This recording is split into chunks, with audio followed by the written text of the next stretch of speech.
আশা করি সকলেই রাধারানী কৃপায় খুব ভালো আছেন। আজকে আমি আবার একটা নতুন ইকুইটি রিসার্চের ভিডিও নিয়ে এলাম। লেমন ট্রি হোটেলসের পুরো ডিটেলস, কোম্পানি কি করে, বিজনেস মডেল কি, তার ফান্ডামেন্টাল, টেকনিক্যাল, টেকনো ফান্ডা অ্যানালিসিস, ফুল টেকনো ফান্ডা অ্যানালিসিস আজকে আপনাদের সাথে শেয়ার করব। চলুন তাহলে শুরু করা যাক। সবার আগে কোম্পানি কি করে, কোম্পানির আগে ওভারভিউটা আমরা জেনে নিই। যে লেমন ট্রি হচ্ছে ভারতের সবচেয়ে বড় মিড প্রাইসড হোটেল চেনের মধ্যে ওভারঅল 3 নম্বরে স্থান পেয়েছে। মিড চেনের মধ্যে ওভারঅল 3 নম্বরে স্থান পেয়েছে। আর এটা 2002 সালে কোম্পানিটি প্রতিষ্ঠিত হয়েছিল। আর আজকে এটি ভারতের হসপিটালিটি ইন্ডাস্ট্রির অন্যতম বড় খেলোয়াড়। কেন? বর্তমানে কোম্পানির 131টি অপারেশনাল হোটেল রয়েছে, যেখানে মোট 11,811টিরও বেশি রুম আছে। 11,811টিরও বেশি রুম আছে, যেখানে এখানে দেখতে পাচ্ছেন 11,811টিরও বেশি রুম আছে। ভারতে 80টিরও বেশি শহরে, পাশাপাশি নেপাল, ভুটান এবং দুবাইতেও এদের কোম্পানি, দুবাইতেও এদের হোটেল আছে আর কি। ভারতে শুধু নয়, দুবাইতেও আছে। লেমন ট্রি শুধু হোটেল পরিচালনাই করে না, পাশাপাশি ম্যানেজমেন্ট কন্ট্রাক্ট নেয়, ফাইন্যান্সিয়াল মডেলের মাধ্যমেও ব্যবসা বাড়াচ্ছে। তারপর সহজ ভাষায় বললে এটা কোম্পানির লক্ষ্য হলো বিভিন্ন বাজেটের গ্রাহক, বিভিন্ন বাজেট, সে লোয়ার মিডিল ক্লাস হোক, মিডিল ক্লাস হোক, বা lower middle class, higher class, সব ধরনের মার্কেটকে এরা ক্যাপচার করতে চাইছে লেমন ট্রি। তা এবারে কোম্পানি মেন জিনিসটা এনে কোম্পানি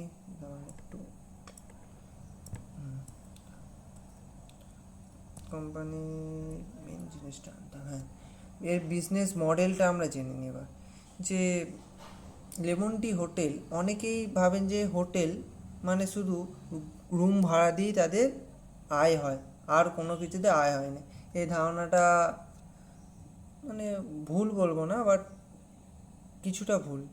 শুধু রুম ভাড়া দিয়েই তাদের আয় আসে না। কোম্পানি মূলত 3টি ব্যবসার মডেল আছে এই কোম্পানির।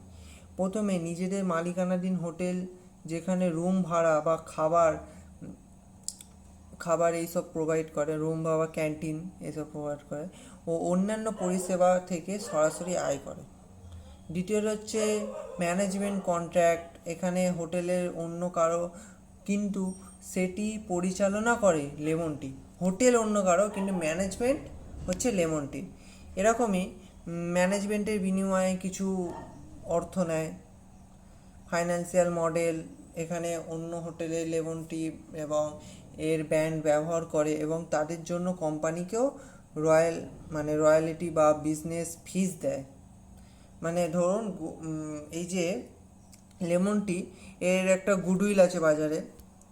এই গুডউইলকে ইউজ করে আমি একটা বিল্ডিং বানালাম, সেই বিল্ডিংটাকে লেমন টির আন্ডারে দিয়ে দিলাম। এবার তারা ম্যানেজমেন্ট করবে, তারা সব কিছু করবে, আর তার বদলে আমায় কিছু ফিস দিয়ে আর বাকি টাকাটা আমার হবে।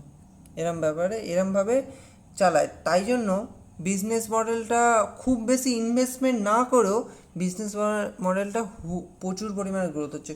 হোটেল বিজনেসে প্রচুর পরিমাণে ইনভেস্ট করতে হয়, কিন্তু এদের ইনভেস্টমেন্টটা হচ্ছে বেশি নয়, কারণ এরা হচ্ছে নিজের হোটেল কম বানায়, অন্যের হোটেলকে পরিচালনা করে। এটা দেখতে হবে। তা বর্তমানে লেমন টি ধীরে ধীরে অ্যাসেট লাইট মডেলের দিকে এগোচ্ছে। অ্যাসেট লাইট মডেল অর্থাৎ নিজে নতুন হোটেল তৈরি করার বদলে ম্যানেজমেন্ট কন্ট্রাক্ট ও ফ্র্যাঞ্চাইজি বাড়ানোর ওপর বেশি জোর দিচ্ছে। এতে কম মূলধন বিনিয়োগ করেই দ্রুত সম্প্রসারণ করা যায়, আর লাভজনকতা দীর্ঘমেয়াদী আরও উন্নত হওয়া সম্ভব হয়। বেশি ইনভেস্টমেন্ট করতে হচ্ছে না, আমি ম্যানেজমেন্ট কন্ট্রাক্ট করে নিচ্ছি, তারপর ফ্র্যাঞ্চাইজি নিয়ে নিচ্ছি।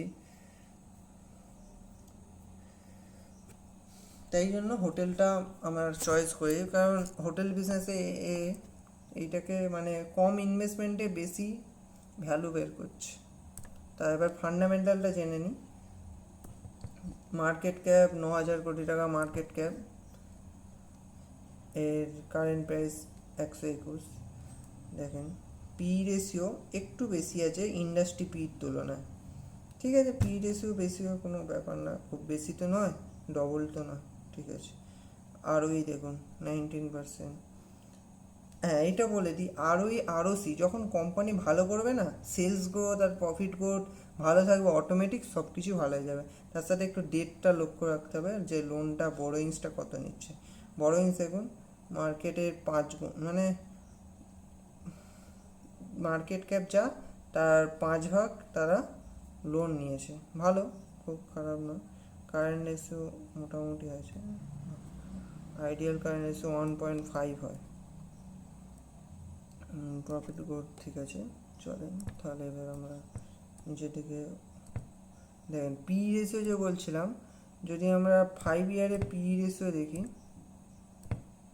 5 ইয়ারে পি রেশিও বা 1 ইয়ারে পি, দেখেন পি রেশিও কোথায় ছিল আগের বছর, এখানে যদি হাইটাই দেখি 64, এখন পি রেশিও আছে 38, মানে আমরা কম দামে পাচ্ছি ভ্যালুয়েশন অনুসারে অনেক।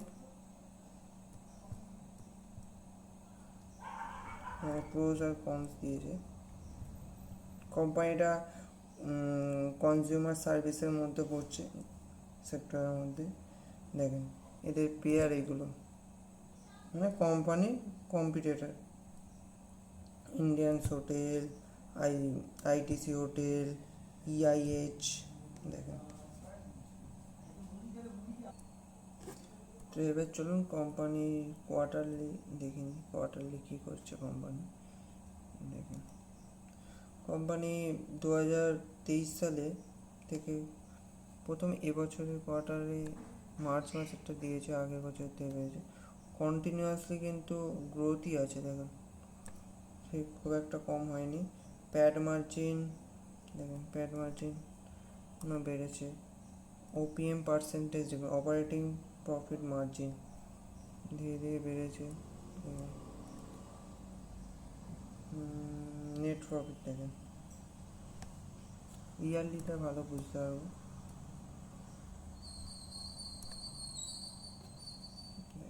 প্রফিট অ্যান্ড লস,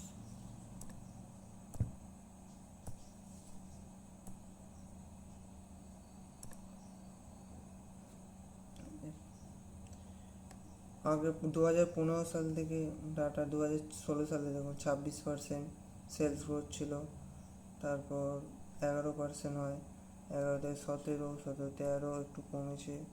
দেখেন ধীরে ধীরে এইখানটা এসে অনেকটা সেলস গ্রোথ বেড়েছে, 400 থেকে ডাইরেক্ট 800-তে চলে গেছে। কিন্তু সেলস গ্রোথ কন্টিনিউয়াসলি বেড়েই চলেছে। দেখেন 800 থেকে 1071, 1286, 1444 লাস্ট কোয়ার্টারে। দেখেন প্রফিট প্রথম দিকে হোটেল হোটেল কোম্পানি তো প্রথম দিকে একটু ইনভেস্ট লাগে, প্রথম দিকে লসে ছিল 2000, তারপর লকডাউন পড়ে গেল, এখানে লকডাউনে লস হয়েছে, এই দুটো লকডাউনে প্রত্যেকটা হোটেলই লস খেয়েছে। তারপর দেখেন স্টেবল কোম্পানি, কনসিস্টেন্টলি প্রফিট করছে, কনসিস্টেন্ট সেলস গ্রোথ আছে, সবই ঠিক আছে। কোম্পানি ফাইন্যান্সিয়াল খুব ভালো।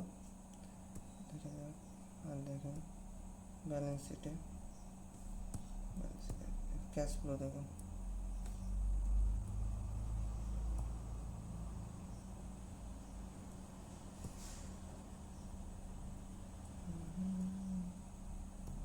শেয়ার হোল্ডার প্যাটার্নটা সবথেকে বড় কথা। দেখেন শেয়ার হোল্ডার প্যাটার্নটা দেখেন 2025 ডিসেম্বরে কত ছিল, 22.28, এখন 32। প্রোমোটার স্টেক বাড়াচ্ছে, মানে তো কিছুটা রিজন আছে না। দেখেন এফআইএস স্টেক বাড়িয়েছে, ডিআইএস একটু কমেছে, বাট রিটেলারটা হিউজ পরিমাণে বাড়িয়েছে।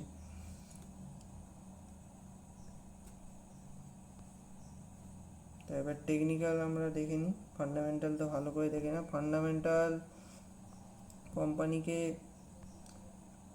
আমাদের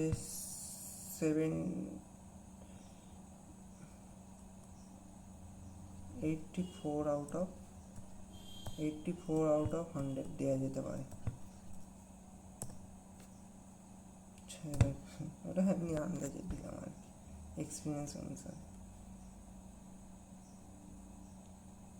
দেখুন লো ডাটা, আগের একটা ইকুইটি রিসার্চের ভিডিও লো ডাটা অ্যানালিসিস করেছিলাম। কোথায় অ্যানালিসিস করেছিলাম? আমি অ্যানালিসিস করেছিলাম এইখানে, যখন অ্যানালিসিস করেছিল এইখানে ছিল, ওই 965 960 এই জায়গায় ছিল। এখন কোথায় আছে মার্কেট দেখে নিই। যদি কোম্পানি ভালো হয় না, ফান্ডামেন্টাল টেকনিক্যাল, কোম্পানি অটোমেটিক দৌড়াবে। অলরেডি 14% দিয়ে দিয়েছে। ভিডিওটা আপনাদের আপলোড করাই আছে, ভিডিওটা দেখেন কবে আপলোড, 4 দিন আগে আপলোড, 4 দিনের মধ্যে 14% রিটার্ন দিয়ে দিয়েছে। এগুলো আইপিও।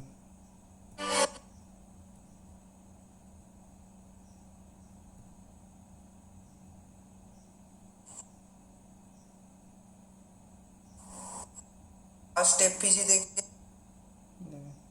এত বড় মোমেন্টামটা বানিয়েছে, বানানোর পর এখানে তারা একটু প্রফিট বুক করেছে বা রিটেলরা ঢুকেছে ধীরে ধীরে। আজকে তেমনভাবেই এটা জেনে নিই। লেমন টি,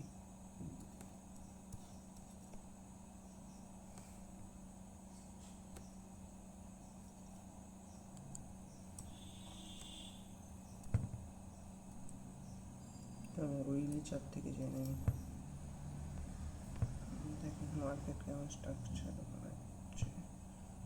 মান্থলি চার্ট দেখুন, মান্থলি চার্ট এখানে স্ট্রং ফলিং এসছে, তারপরে এখানে যে এখানে ডিমান্ড জোন আছে, ডিমান্ড জোন থেকে মার্কেট রিটেস্ট করছে। এখানে যে অর্ডার ব্লকটা আছে, monthly order block, powerful order block আছে। এটা কিন্তু অনেকে ভাবে যে অর্ডার ব্লক কোন ক্যান্ডেলকে, যারা আইসিটি শিখেছে, এসএমসি শিখেছে, তারা ভাববে যে এইটা অর্ডার ব্লক, কিন্তু অ্যাকচুয়ালি এইটা অর্ডার ব্লক নয়, এটাকে ইনসাইড অর্ডার ব্লক বলে। এইটা থেকে অ্যাকচুয়ালি অর্ডার ব্লক তৈরি হবে। এইখান থেকে যারা ধরবে তারা এন্ট্রি মিস করবে, কারণ এইটার ভেতরে অর্ডার ব্লক ক্রিয়েট হয়েছে, এটা ইনসাইড অর্ডার ব্লকের মধ্যে পড়ছে।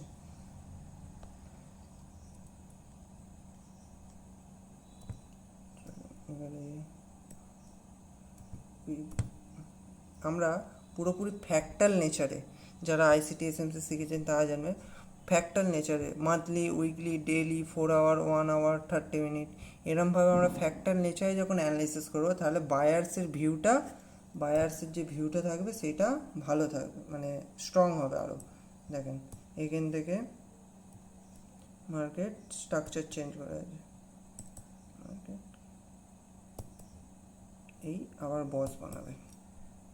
দেখেন উইকলি টাইম ফ্রেমে এইখানে মার্কেট এখানে বস বানাবে।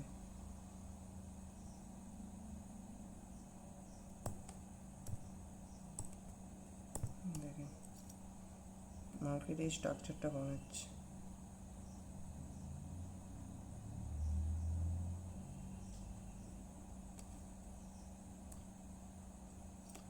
তাহলে উইকলি চার্ট বায়ার্স কি আছে, আপসাইড।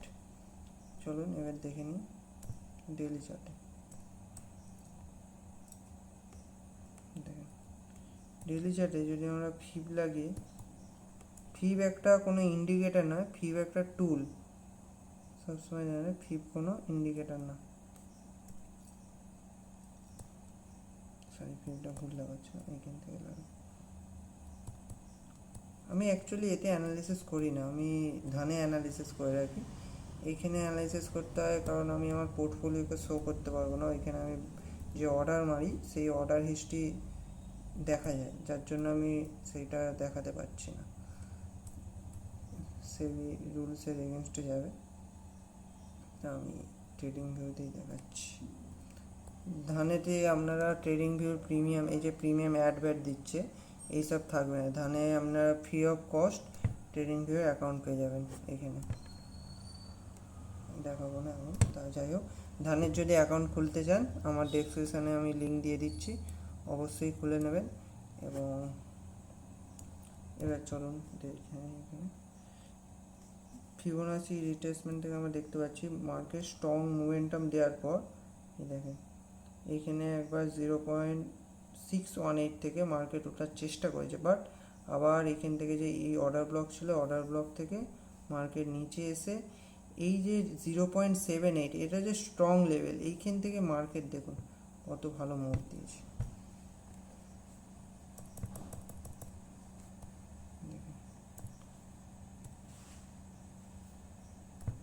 তো এবার দেখেন এখানে একটা ট্রেন লাইন লিকুইডিটি মার্কেট তৈরি করেছে। এই যে ট্রেন লাইন লিকুইডিটি মার্কেট যখনই ব্রেক করে মার্কেট মানে মার্কেটে ভিউ অনুসারে মার্কেট এই বসকে ব্রেক করে মার্কেট এখানে অবধি যেতে পারে, এরকমভাবে স্ট্রাকচার বানিয়ে এই লিকুইডিটিকে ব্রেক করতে হবে এবং বায়ার ডোমিনেট হতে হবে মার্কেটকে, যার ফলে এই লিকুইডিটি জোন, এই যে লিকুইডিটি জোন আছে দাঁড়ান আগে এটা মানে এইখানে অবধি যাওয়ার চান্স আছে মার্কেট। এই যে লিকুইডিটি জোন আছে, এই লিকুইডিটি জোনটাকে, এই যে লিকুইডিটি জোন আছে এখানে হিউজ পরিমাণে লিকুইডিটি পড়ে আছে, যারা শর্ট করেছিল তাতে হিউজ পরিমাণে লিকুইডিটি আছে।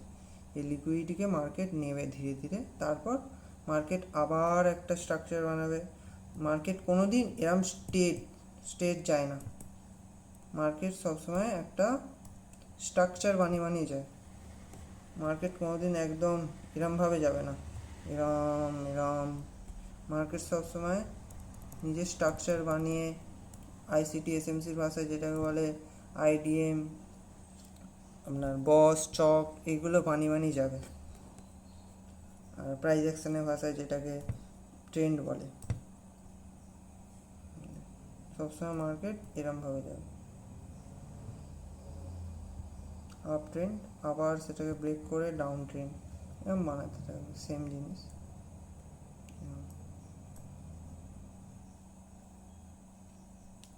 আইসিটি এসএমসির উপর একদিন ভিডিও আনবো, পুরো আইসিটি এসএমসি কীভাবে সহজভাবে বাংলাতে শিখতে পারো, কারণ জিনিসটাকে না অনেকে সহজ জিনিসকে জটিল বানিয়ে আপনাদের কাছে প্রোভাইড করে, অ্যাকচুয়ালি কিন্তু খুব কঠিন না, সেটাকে এতভাবে জটিলভাবে এরা বানিয়ে, যেমন মাইকেল জর্ডান যার থেকে আমরা আইসিটি শিখেছি, যে আইসিটির অনার, অ্যাকচুয়ালি আইসিটি এসএমসি দুটো আলাদা জিনিস নয়।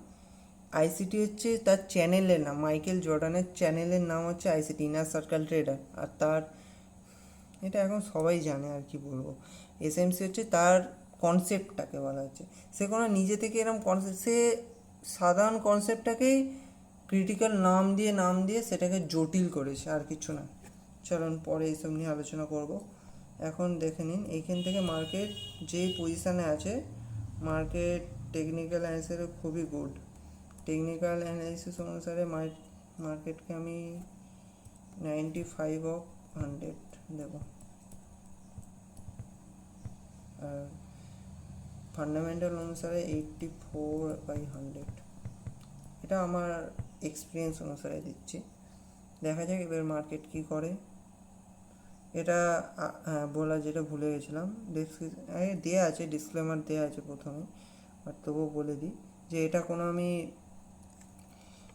টিপস দিচ্ছি না বা এটা কোনো বাইসের রেকমেন্ডেশন করছি না, এটা প্রপারলি আমি এডুকেশন পারপাস আপনাদের শেয়ার করছি, যাতে সবাই জানতে পারেন এবং সবাই ইনভেস্ট করার একটা মানে নলেজ পারপাসে আর কি।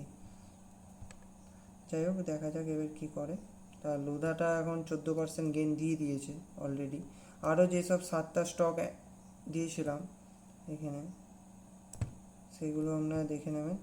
আর যদি ডিমেট অ্যাকাউন্ট খোলার থাকে আমার ডেসক্রিপশানে লিঙ্ক দেওয়া আছে ধানের, খুলে নেবেন। আর ওইখানে আমাদের ফ্রি টেলিগ্রাম অ্যাকাউন্টের লিঙ্ক দেওয়া আছে, ওটাও খুলে নেবেন। আর ভিডিওটা যদি ভালো লেগে থাকে অবশ্যই লাইক সাবস্ক্রাইব করবে আর বন্ধুদের মধ্যে শেয়ার করে দেবে, সবাই যাতে জানুক একটা ইনভেস্টিং অপরচুনিটি পাক। চলুন আজকে শেষ করা যাক, আবার নতুন ভিডিও নিয়ে পরে দেখা হচ্ছে কিছুদিন পর।